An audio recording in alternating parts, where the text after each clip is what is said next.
Hello, મારું નામ યુવરાજ પટેલ છે. મારું નામ તરાલ છે. મારું નામ પાર્થ સિરાવલે છે. મારું નામ હેવિશ પટેલ છે. અને મારું નામ યુવરાજસિંહ રાણા છે. અને અમે બધા મળીને તમને સમજાવીશું ઓનલાઈન બિઝનેસ વિશે. હું તમને જણાવીશ કે કેવી રીતે ઓનલાઈન સ્ટોર ક્રિએટ કરવો અને તેમાં કેટલા ઇન્વેસ્ટમેન્ટની જરૂર પડી શકે છે. આ બિઝનેસમાં તમને કોઈ ગોડાઉનની જરૂર નથી અને આ બિઝનેસ તમે આરામથી કરી શકો છો. તમે કેવી રીતે તમારા પ્રોડક્ટની એડવર્ટાઇઝમેન્ટ કરીને તેનું વેચાણ કરી શકો છો અને તેનાથી જ ગ્રાહકોનું ધ્યાન આકર્ષી શકો છો.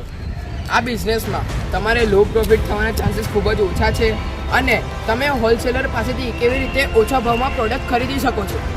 તમે તમારા ગ્રાહકોને કઈ અને કેવી સુવિધાઓ આપી શકો છો. આપણે બધા સોશિયલ મીડિયાનો ઉપયોગ કરતા જ હોઈએ છીએ, બરાબર? તો આપણે જોઈએ છે કે કઈ પ્રોડક્ટ વધારે ટ્રેન્ડિંગમાં છે, બરાબર? અને એ જ પ્રોડક્ટ આપણે યુઝ કરીએ છીએ. આ બિઝનેસ દરેક વ્યક્તિ કરી શકે છે અને જો તમારું સ્વપ્ન હોય અમીર બનવાનું તો તમે આ બિઝનેસનો ઉપયોગ કરીને તમારા સ્વપ્નને સાકાર કરી શકો છો. Thank you.